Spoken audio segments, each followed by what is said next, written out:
আল্লাহ তাবারক ওয়া তাআলা পাক কোরআনে নিজেই মাহফিল করেছেন, বান্দা যে কাবা তোমরা দেখতে পাচ্ছ এই কাবা পরে হয় নাই। যেমন স্কুলটা পরে হয়েছে, কুমিল্লা নামটা পরে হয়েছে, বাংলার স্বাধীনতাটা পরে হয়েছে, কিন্তু আল্লাহ পাক কোরআনে বলছে ইন্না আউওয়ালা বাইত উদিয়া লিন-নাস লাল্লাযী বিবাক্কা। হে আমার বান্দা, ওই মক্কায় যে ঘর দেখতে পাচ্ছ এটার নাম বাইতুল্লাহ, খানাই কাবা।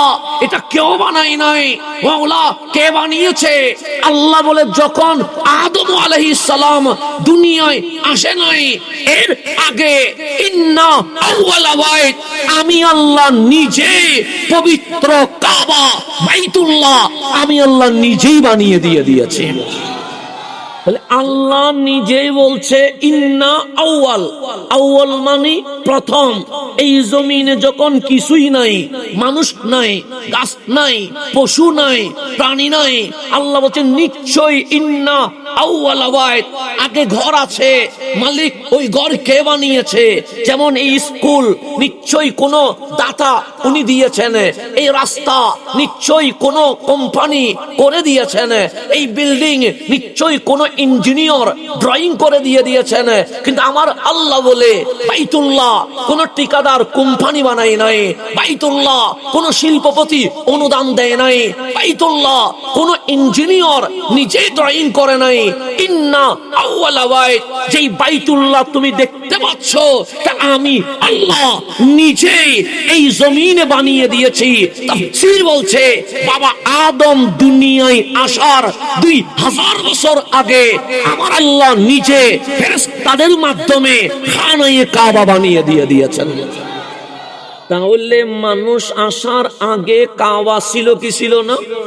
ছিল। আমি কাবা দিয়ে মাহফিল করি কারণ আপনি মদিনা বললে অনেকে আবার উঠে চলেও যাইতে পারে।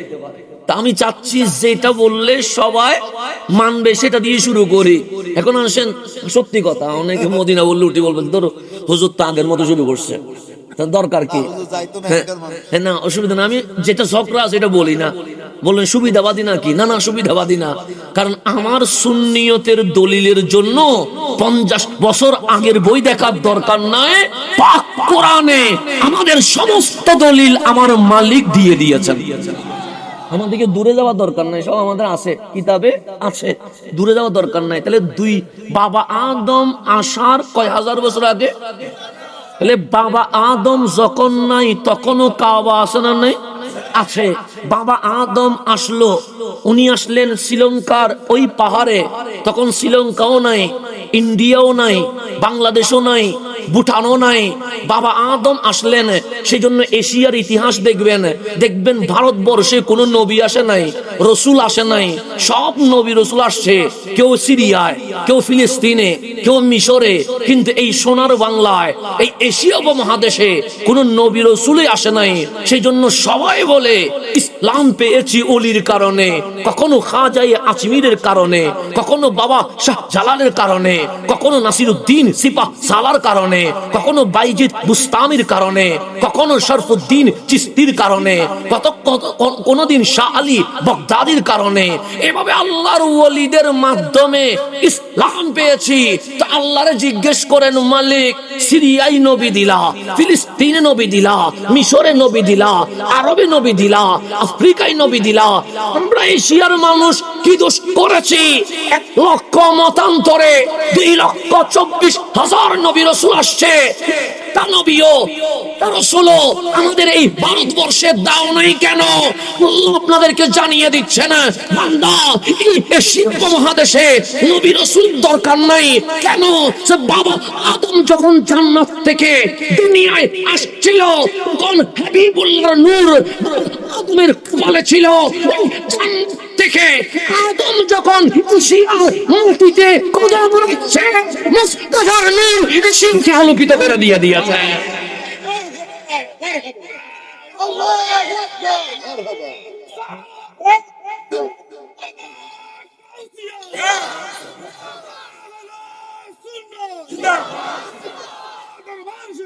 আমার রাসূলের নূরের ফোকাস যেটা বাবা আদমের কপাল হয়ে নসল বা নসল বাবা আব্দুল্লাহ মা আমেনা হয়ে দুনিয়ার জমিনে এসেছেন। ওই নূরের ফোকাস জান্নাত থেকে যখন শ্রীলঙ্কার জমিনে নামছে, ওই নূর এই এশিয়া উপমহাদেশকে আলোকিত করে দিয়েছে। সেই কারণে সোনার বাংলায়, ভারতবর্ষে অস্ত্র লাগে নাই, বোমা লাগে নাই, হয় নাই, পাথর মারতে হয় নাই। এইভাবে নবী রাসূল চলে গেছে।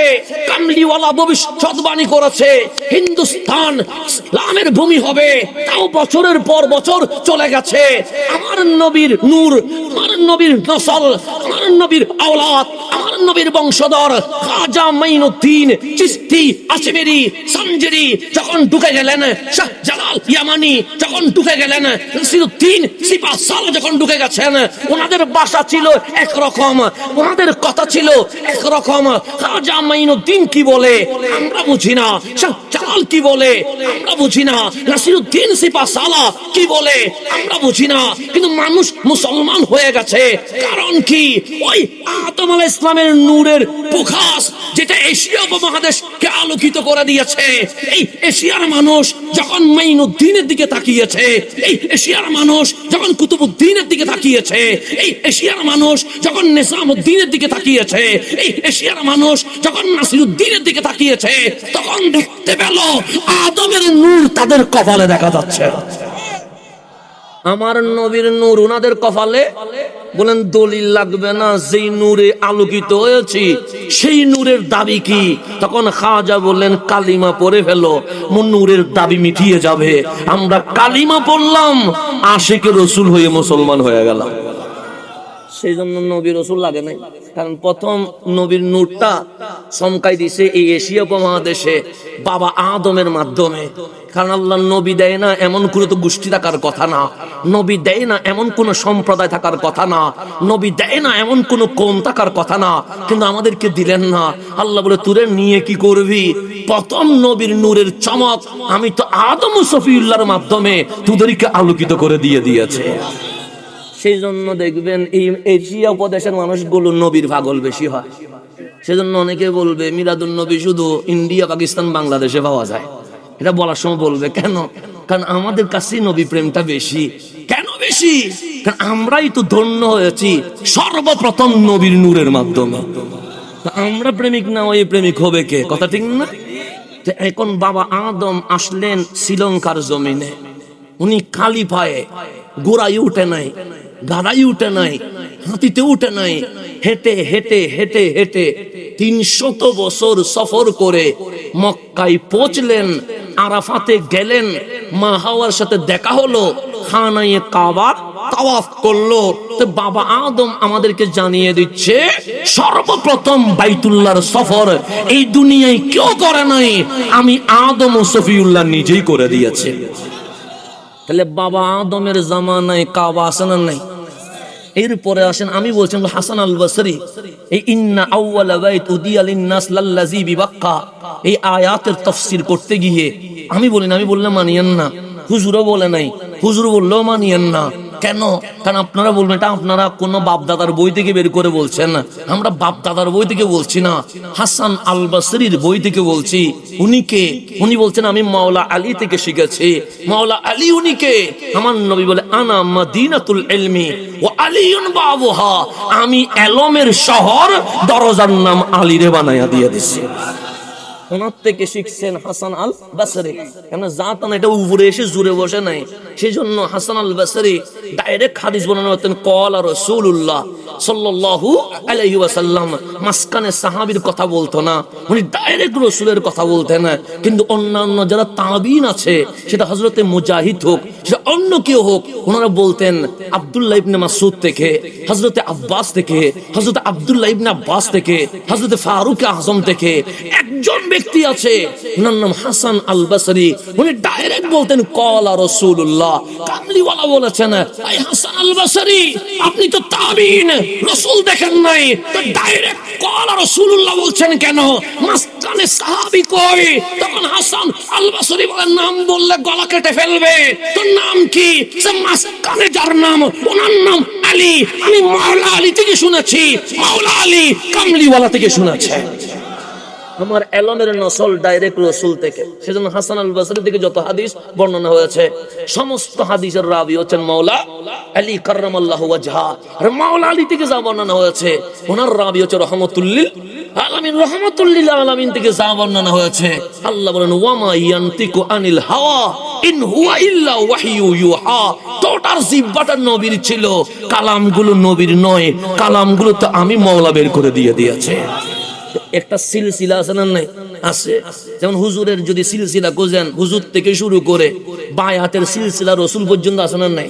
আছে। এটাই হচ্ছে আমাদের অহংকার, এটা হচ্ছে আমাদের গৌরব, এটাই হচ্ছে ইসলামের অস্তিত্ব। ইসলাম জুড়ে আসে নাই। আপনারা যদি বলি দাদার নাম কি, বলতে পারবেন, দাদার বাবার নাম কি, কিন্তু বলতে পারবেন না। এগুলো ভুলে যায়। মানুষের স্বভাব হচ্ছে ভুলে যাওয়া। সেই কারণে আমি আছি, আমার ছেলে আমার নাম মনে রাখবে, আমার নাতি আমার নাম মনে রাখবে, এর পরের জেনারেশন আমার কবরও খুঁজে পাবে না। এটাই হচ্ছে দুনিয়ার নিয়ম। কিন্তু এখন যদি হুজুরকে বলি আপনার পীর সাহেবের নাম কি, উনি বলতে পারবে। ওনার পীর সাহেবের নাম কি, উনি বলতে পারবে। ওনার পীর সাহেবের নাম কি, এখন বলতে বলতে গৌসে পাক পর্যন্ত চলে যাবে। গৌসে পাকের উপর থেকে চলতে চলতে মাওলা আলী চলে যাবে, মাওলা আলী হয়ে রসুল পর্যন্ত চলে যাবে। এটার নাম তরিকতে সিলসিলা। ঠিক একইভাবে কোরআন সুন্নাহর সিলসিলা আমাদের হয়ে, আকীদারও সিলসিলা আমাদের হয়ে নবী পর্যন্ত পৌঁছে গেছে। সেজন্য আমাদের নাম আহলে সুন্নাহ ওয়াল জামাত।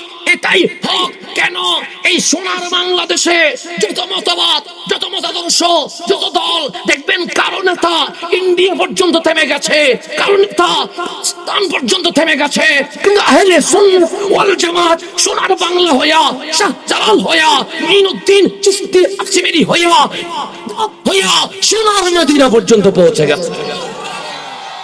আমাদের আকীদারও একটা কি আছে, সিলসিলা আছে। মনে করেন তরিকতেরও সিলসিলা আছে, হাদিসেরও সিলসিলা আছে, আকীদারও কি আছে। এই আহলে সুন্নাত ওয়াল জামাত এটা হক বলছি, উড়ে এসে জুড়ে বসে এরকম না। কারণ বাংলাদেশে অনেক দল আছে না নাই? আছে। জিজ্ঞেস করবেন আপনার দলের নেতার নাম কি, কেউ কেউ কার কোনো কোনো নাম বলবে। দেখবেন কোন নেতা ইন্ডিয়া পর্যন্ত গিয়ে থেমে গেছে, আর উপরে উঠে না। কোন নেতা দেখবেন ইবনে তাইমিয়া পর্যন্ত থেমে গেছে, আর উপরে উঠে না। এরকম যত দল আছে, কোথাও গিয়ে পাকিস্তান থেমে যায়, কোথাও গিয়ে ইন্ডিয়া থেমে যায়, কিন্তু আহলে সুন্নাত ওয়াল জামাত এটা কি, সেটা থামে না। এটা যেতে যেতে যেতে যেতে রওজায়ে আতহার আমার কামলিওয়ালার কদম পর্যন্ত পৌঁছে গেছে। এটার নামও সিলসিলা। এটার নামও কি? আমাদের সবকিছু সিলসিলা আছে। আমাদের তরিকতেরও সিলসিলা আছে, হাদিসেরও সিলসিলা আছে, আকীদারও কি আছে, সিলসিলা আছে। এই নসল থাকা এটাই হক। এই হক যেখানে, ইসলাম বলে আমি আছি সেখানে। নসল লাগবে। নসল ছাড়া, বাপ ছাড়া আপনি নিজের পরিচয় দিতে পারবেন না। এই তরিকত এটা বাপের উপর নির্ভরশীল, হাদিস এটা ডাইরেক্ট বাপের উপরে নির্ভরশীল। সেজন্য ইমাম বুখারী কোথাও বলে নাই ক্বালা রাসূলুল্লাহ, এটা বলে নাই। ইমাম বুখারী সর্বপ্রথম নিজের উস্তাদের নাম বলেছে। উস্তাদের নাম বলে ডাইরেক্ট নবী যায় নাই, তারপর তবে তাবিনের নাম বলেছে। তবে তাবিন বলে আবার একটা থেমে যায় নাই, তাবিনের নাম বলছে। তাবিন বলে থেমে যায় নাই, সাহাবীর নাম বলছে। সাহাবী বলে থেমে যায় নাই, তারপর বলছে ক্বালা রাসূলুল্লাহ। এটার নাম হচ্ছে সিলসিলা।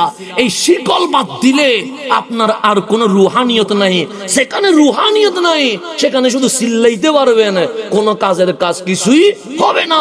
সেজন্য ইতিহাস খুলে দেখেন, খালিদ বিন ওয়ালিদ হইয়া, সালাউদ্দিন আইয়ুবী হইয়া, কুতুবউদ্দিন বখতিয়ার কাকি হইয়া, নাসিরউদ্দিন সিপা সালাহ হইয়া, এই ইসলামের যত বিজয় পৃথিবীতে এসেছে, সমস্ত বিজয়ের নেতৃত্ব কোন বাতিল দেয় নাই, সব নেতৃত্ব আল্লাহর ওলিরা দিয়েছিল। আমি সিলসিলা খুলেন না, পুরো বিশ্বের ইসলামের বিজয়ের ইতিহাস খুলেন। সালাউদ্দিন আইয়ুবী নাম শুনলে আমরা এখনো ফিলিস্তিনের জন্য দোয়া করার সময় বলি, মালিক এই যুগে কি একটা সালাউদ্দিন আইয়ুবী দেওয়া যায় না? আমরা বলি কি বলি না? বলি কেন? সালাউদ্দিন মানে বিজয়, যিনি আল আজহারকে আহলে সুন্নাত ওয়াল জামাতের উপর কি করেছেন, প্রতিষ্ঠিত করেছেন। ওনার নাম সালাউদ্দিন আইয়ুবী, যিনি ফিলিস্তিনের মসজিদ আকসা দখল করে মুসলমানের হাতে পুনরায় ফিরিয়ে এনেছেন। ওনার নাম সালাউদ্দিন আইয়ুবী। দেখবেন বাংলাদেশে যত ইসলামী দল আছে সবাই বলে আমরা সালাউদ্দিন আইয়ুবীর মতো মুজাহিদ হব। সালাউদ্দিন আইয়ুবীর 80 জন সেনাপতি। কয়জন? বাংলাদেশের সেনাপ্রধান কয়টা? একজন। কেন? বাংলাদেশ রাষ্ট্র কয়টা? একটা নাসির হযরত সালাউদ্দিন আইয়ুবীর দেশ একটা না, পুরো ইসলামিক যত রাষ্ট্র আছে সমস্ত রাষ্ট্রের প্রধানের নাম সালাউদ্দিন। তো দেশ যখন বেশি, সেনাপতি কি একটা হবে না বেশি হবে? উনি সেনাপতি বানাইলেন 80 জন রে। কয়জন রে? আচ্ছা, জীবনী পড়ে না সেনাপতি যাকে তাকে আমির বানাইয়া দিয়েন না, ব্যানার বড় একটা দেখলে দৌড় দিয়েন না, ওদের দল মনে হয় এমপি বেশি দৌড় দিয়েন না, ওদের দল থেকে মনে হয় মন্ত্রী হয়েছে দৌড় দিয়েন না, দৌড় দেওয়ার বিষয় না। সালাউদ্দিন আইয়ুবী 80 জন রে কি বানাইছে? সেনাপতি বানাইছে। তোর মধ্যে 3 ভাগের 2 ভাগ হচ্ছে আমার গৌসে পাকের সরাসরি খলিফা। কয় ভাগের বললাম? 3 ভাগের কয় ভাগ? 2 ভাগ। সালাউদ্দিন আইয়ুবীর 80 জন সেনাপতির মধ্যে 3 ভাগের 2 ভাগ হচ্ছে সরাসরি। এই যে কাদেরি লিখছে, মহিউদ্দিন লতিফি আল কাদেরি, এই যে কাদেরি লিখছে, ওই গাউসে পাকের সরাসরি খলিফা হচ্ছে 3 ভাগের কয় ভাগ? আরেক ভাগ কি থেকে আনছে? আরেক ভাগ সেই সময়ের কুতুবুল আকতাব আহমদ আর রেফাই, ওনার সরাসরি খলিফা। তরিকতপন্থী ছাড়া সেনাপতি কি করে নাই? নির্বাচন করে নাই। এই গতকাল বাবা শাহজালালের উরুস গেছে কি যায় নাই? গেছে। উনি সোনার বাংলায় আসলেন, ওনার সাথে কয়জন ছিল? 360 জন তো ছিল, কথা ঠিক না? তোর মধ্যে শাহ পরান ডাইরেক্ট মামা বাগিনা, রক্তের সম্পর্ক। কিন্তু হযরতে শাহজালাল ইয়ামানি সোনার বাংলায় এসে যুদ্ধ যখন দরকার তখন সেনাপতি বানাইছেন কারে? কারে বানাইছেন? সৈয়দ নাসির উদ্দিন সিপা সালাকে বানাইছে। কেন? ওনার আপন রক্ত রয়ে গেছে শাহপরান, ওনাকে বানাই নাই কেন? 360 আউলিয়ার মাঝে বাবা শাহজালালের অনেক রক্তে সম্পর্কের আপন জন রয়ে গেছে, কাউরে সেনাপতি বানাই নাই। যখন সেনাপতির দরকার তখন বাবা শাহজালাল শাহপরানের দিকেও তাকাই নাই, শাহ কামাল দিকেও তাকাই নাই, দিলেন নাসিরউদ্দিন আপনি হবেন সেনাপতি। কেন? এই সোনার বাংলাদেশের ইতিহাস পড়লে দেখবেন সর্বপ্রথম এই সোনার বাংলাদেশে নবী বংশের ফুল আওলাদে রাসূল যিনি প্রবেশ করেছে ওনার নাম নাসিরউদ্দিন সিপাহ সালাহ। বাবা শাহজালাল বলেন, নাসিরউদ্দিন সিপাহ সালাহ আপনি নামেন কেন? আপনার শরীরে কামলিওয়ালার খুন পাক রক্ত মোবারক লেগে গেছে, আপনি যদি নেমে যান ইসলামের বিজয় চলে আসবে। এগুলো একটু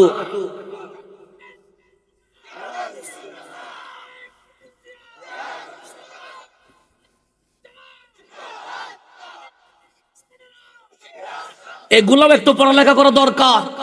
শুধু বিজয় বিজয় ছিল, জিহাদ জিহাদ জিহাদ চাই বললে হবে না।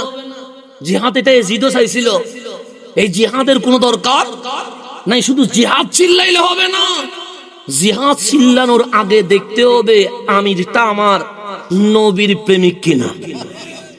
না আমির বানাই দিলে তো হবে না, লাগাইয়া আমি আমির বানাই দিয়েছি জিহাদ করবো ইসলামের কি হয়ে যাবে? বিজয় হয়ে যাবে না। না, এই 1400 বছর পর্যন্ত ইসলামের বিজয়ের ইতিহাস দেখবেন যতগুলো সেনা প্রধান যতগুলো আমির ছিল সর্বপ্রথম দেখতে হয়েছে উনি আহলে সুন্নাত ওয়াল জামাতের কিনা, উনি নবী প্রেমিক কিনা, আমার নবীর বংশের ফুল কিনা, কাদেরি অথবা রেফাই অথবা নকশবন্দি অথবা মুজাদ্দিদি তরিকার মূলে আছে কিনা। এরপরে ওনারা যখন মাঠে নেমেছেন, মদিনা থেকে ফয়েজ এসে গেছে, মাওলার দয়া এসে গেছে, সাথে সাথে ইসলামের বিজয় হয়ে গেছে। মুজাদ্দিদ আল ফেসানির নাম না বললে কি ইসলামের ইতিহাস সোনার বাংলাদেশে লেখা সম্ভব হবে? এই মুজাদ্দিদ আল ফেসানি উনি কোন তরিকার? নকশবন্দিয়া মুজাদ্দিদি তরিকার ইমাম। আগে তরিকার ইমাম হইছে, এরপর জিহাদে নামছে। এখন বাংলাদেশে তরিকা বাদ দিয়া মাজার ভাঙ্গি নাকি ইসলামের খেলাফত কায়েম করবে? মূল বাদ দিয়ে কিসের ইসলামের খেলাফত কায়েম করবা? তোমার তো আগে উচিত দেখা যে 1400 বছরের ইতিহাসে এই বিজয়ের যারা সেনাপতি ওরা কারা, ওদের আকীদা কি, ওদের নসল কি, ওদের মতবাদ কি, ওদের বিশ্বাস কি, মালিকের বিজয় কার সাথে আছে। এই 1400 বছরের ইতিহাস প্রমাণ করবে কোন বাতিল কখনো ইসলামের বিজয় আনতে পারে নাই, আহলে সুন্নাতই ইসলামের বিজয় এনে দিয়েছে। সেই জন্য সুন্নি থাকতে হবে। কি থাকতে হবে? আমাকে অনেকেই বলে সারিদি যদি আমাদের এখানে আসেন আমরা ভালোই মূল্যায়ন করতাম। আমি বললাম তোমার মূল্যায়ন আমার নিঃশ্বাস পর্যন্ত থাকবে, কিন্তু আমি যেখানে আছি এখানে যদি অবমূল্যায়ন হয় আমি কবরে আমার কামলিওয়ালার সাদরে মূল্যায়ন পেয়ে যাব। আমার এই দুনিয়ার মূল্যায়ন দিয়ে কি হবে? আজকে আসি কালকে নাই, এই পৃথিবীর মূল্যায়ন দিয়ে আমার কি হবে? আমার নিঃশ্বাস বন্ধ হলেই তো আমার হাবিবের কাছে মোলাকাত হবে। আমি এই মোলাকাতের জন্য ওই মোলাকাতকে বাদ দিতে পারবো? তো এখন আসেন, যেখানে ছিলাম সেখানে, আমার কথা কি বোঝা যায়? বেশি গরম হয়ে যাচ্ছে কোন না, ঠান্ডায় কথা বলি। এখন সামনের দিকে যায় না, আমি নাকি বেশি গরম হয়ে যায়। তো আমি খুব চেষ্টা করছি এখন নরম হয়ে যাওয়ার জন্য, কারণ বারবার গরম হইলে জামিল্লা বসে হুজুর এটা বেশি গরম হয়ে যায়। তা আমি বললাম, লাইট যে জ্বলছে তার কয়টা? একটার নাম পজিটিভ আর একটার নাম, দুইটা যদি পজিটিভ লাগাই দেন এটা ফুরিয়ে যাবে না? আমার রসুলও বলেন, আমার ডানেও একটা মন্ত্রী আছে, বামেও একটা মন্ত্রী আছে, একটার নাম সিদ্দিক আকবর আর একটার নাম ফারুক আজম। আমার সিদ্দিক ইব্রাহিমের মতো নরম হয়েছে, আমার ওমর মুসার মতো গরম হয়ে গেছে। আর নরমও লাগবে গরমও লাগবে, দুইটা লাগবে, শুধু নরম দিয়ে হয় না, মাঝে মাঝে গরমও কি আছে লাগবে। সিদ্দিক আকবর যখন শেষ সময়ে চলে আসেন, বলেন আমি তো বিদায় নিয়ে যাব, আমার পরে খলিফা হিসেবে আমি ওমরকে নির্বাচিত করে দিয়েছি। ফয়সালা দিয়েছেন কোথায়? মিম্বরে। তো ফারুক আজম এটা তো গরম বেশি, অতিরিক্ত গরম। মুসা আলাইহিস সালামের গরম কিরকম এটা কিতাবে পড়তেছি, আমরা গরম হইলে চোখ লাল হয়ে যায়, মুখ লাল হয়ে যায়, চিল্লানি বাড়ি যায়, এতটুকু আর কি, এর চেয়ে তো বেশি কিছু হয় না। হয়তো বেশি গরম হলে তাপ পর লাতি দুই তিনটা পড়লেও বইতে পারে, এতটুকু, এর চেয়ে কি বেশি যাবে? কিন্তু মুসা আলাইহিস সালামের গরম কিতাবে লিখতেছে, উনি যখন গরম হয় ওনার চুল পাগড়ি থেকে বের হয়ে সোজা দাঁড়িয়ে যায়। এটার নাম মুসা আলাইহিস সালাম। এই গরম পাইছে কে? ফারুক আজম। বেশি গরম, এটা এক বিন্দু কম্প্রোমাইজ করতে রাজি নাই। ইহুদি আর মুসলমান দুইজনের পার্টনার ব্যবসা করে। কুমিল্লাতে এরকম পার্টনার আছে না? আছে। তো মদিনার দামি জিনিসের নাম ছিল পানি। কি জিনিস? পানি। এখন তো জমজমের পানি